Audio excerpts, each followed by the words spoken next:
Okay guys, magluto tayo. So ito atay ng baboy. Kaunti lang yan, halagang 30 pesos. Binabad ko siya sa suka, bawas lansa. Ito ang aking gagamitin. Ito yung pork, yung laman niya. Tapos bumili rin ako ng isang haba ng liempo para may kaunting taba. Ganito yung mga sangkap na aking kakalanganin. So nahiwa na din. So ayan, na-prepare na. Then ito na lang, pipigaan ko lang siya ng kalamansi. Mga 5 pirasong kalamansi. Ayan na guys. Then maglagay tayo ng paminta.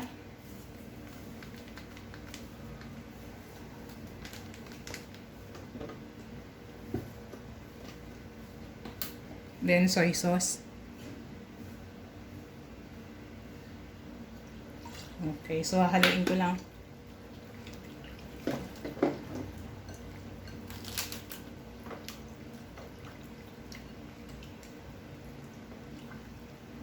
Okay na yun guys, babad natin yan sa tuyo at kalamansi na may kaunting, may paminta.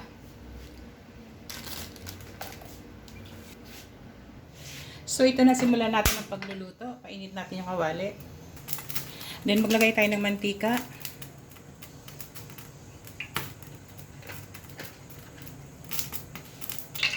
Okay, pag mainit na yung ating mantika, ilagay na natin, unahin natin to, iprito lang natin ang bahagya, yung ating hiniwang patatas at carrots.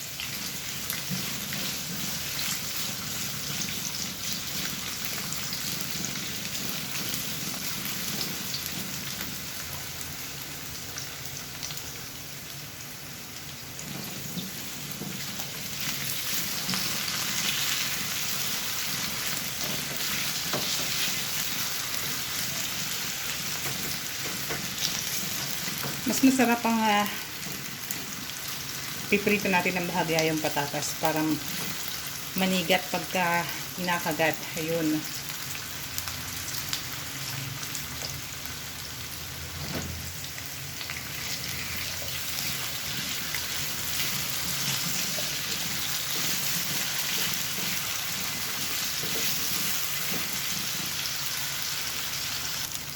At okay na to, nagbago na yung texture ng carrots, ganun din yung ating patatas. So hahanguin ko na.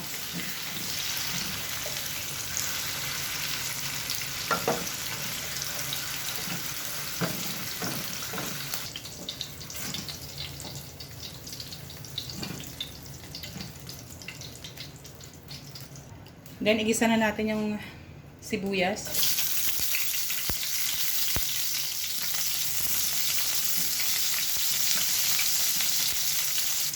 Isunod na natin yung bawang.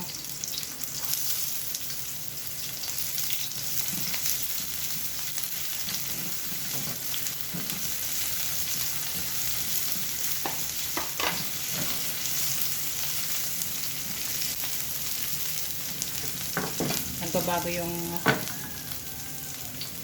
ambience. Dahil sa open yung ating bubong sa kabilang side.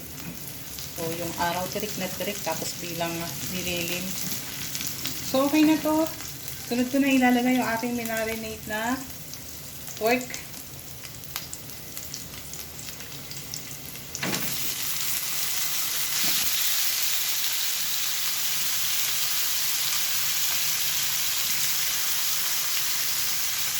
Okay, tatabi ko muna to para mamaya. Sangkot siya lang natin mabuti ang ating karne.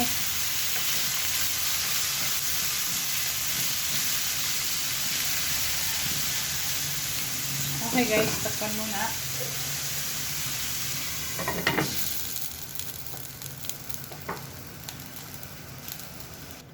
Okay guys, ihalo lang natin. Oh. Ayan, lumabas na yung sarili niyang tubig.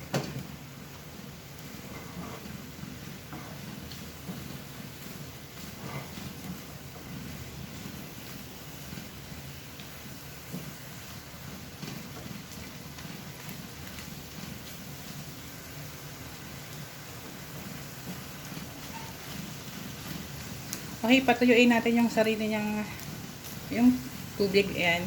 So, antayin natin lumabas ng kaunti ng bagya yung mantika. Takpan muna natin habang nagsasampay ako ng aking nilabahan. Okay, oh. Ayan na guys. As in, kaunti na lang yung tubig niya, no?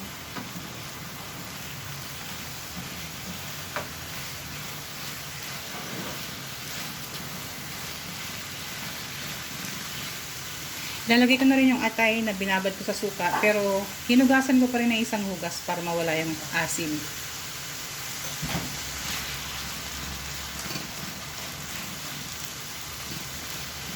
Ayan, takpan natin muli.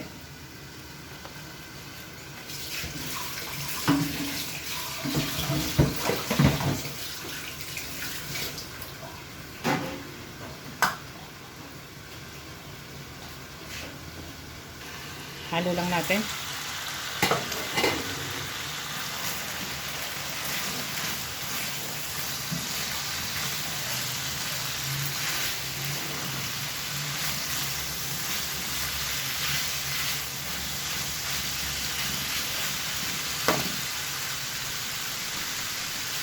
Maglagay tayo ng konting patis.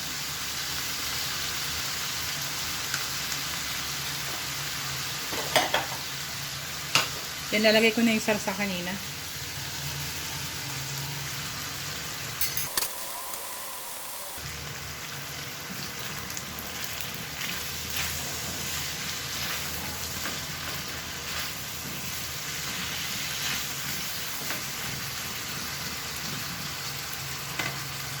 Lagay tayo ng tomato sauce.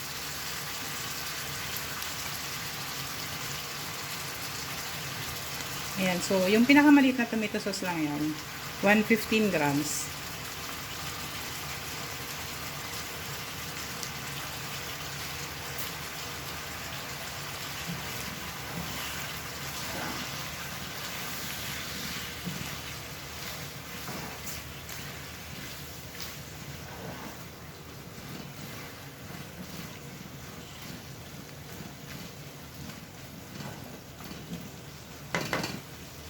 Okay, takpan natin muli.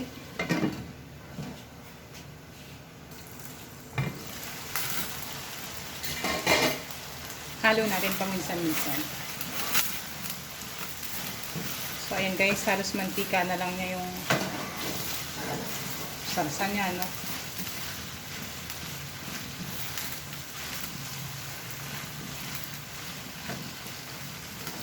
Mag-atay ng tubig para mas maluto pa yung baboy.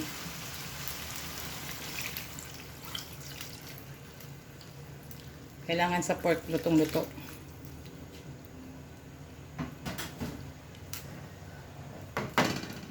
So, ayan.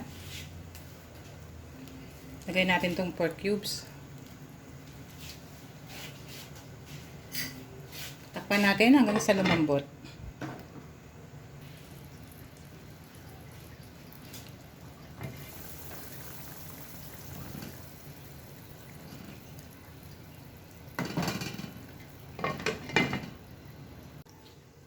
Okay, so ayan guys. Yung sarsa kanina, yan na lang.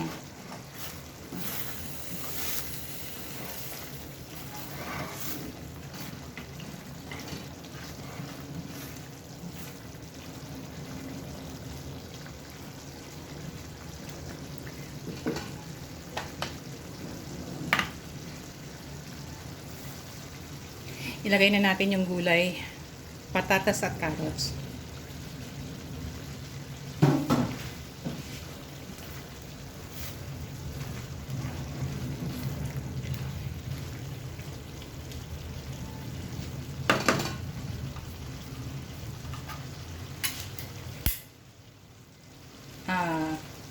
Garbanzos.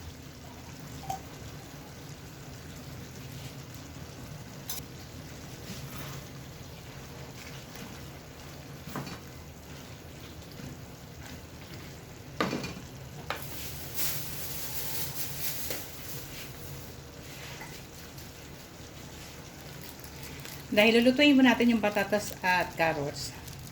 At kaunti na lang yung sarsa. So, bumili ako ng half cup to, ng kakanggata. Para creamy. Lalo yung ating nilulutong ulam.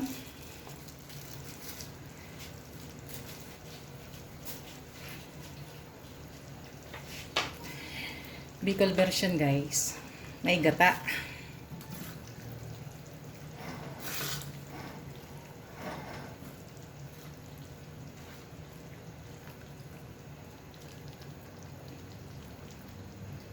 So, hintayin lang natin kumulo.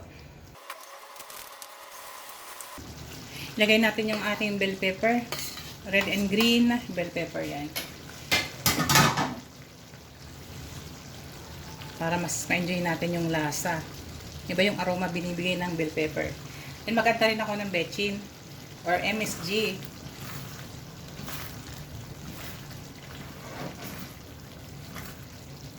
Nagbago na naman ang panahon.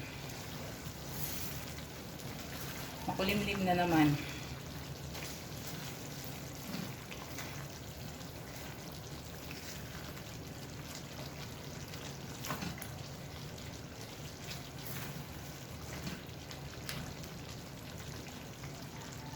So, mga ilang minuto pa to. Man natin yung lasa. Sarap.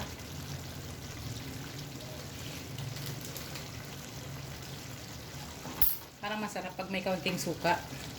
Kaunti lang.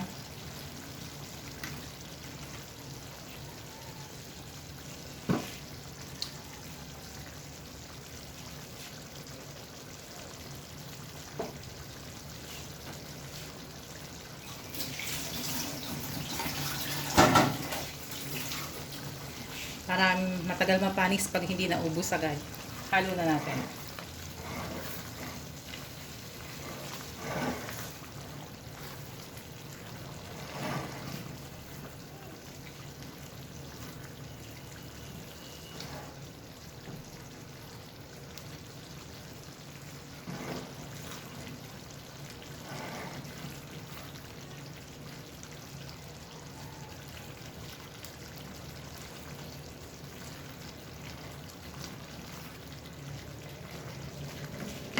Anong luto to guys? Hindi ko masabi kung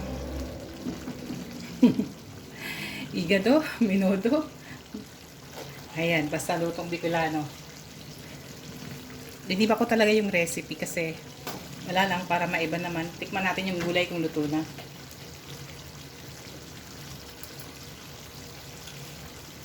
Sarap na. Masarap siya nung nilagyan ko ng suka. Medyo less yung umay niya. Sarap.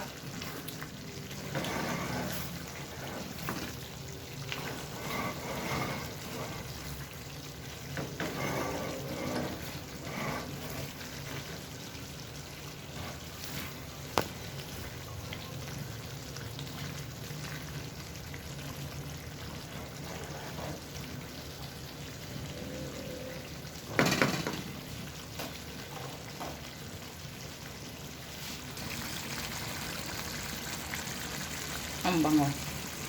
Ang sarap nito guys. Try nyo yung aking recipe sa ngayon. Ayan, so luto na yan. Okay guys, luto na. Salamat sa pagbisita sa aking channel. Sana gustuhan nyo yung ating recipe sa ngayon. Try nyo din. Baka magustuhan nyo. Promise, masarap. Okay. Kainan na.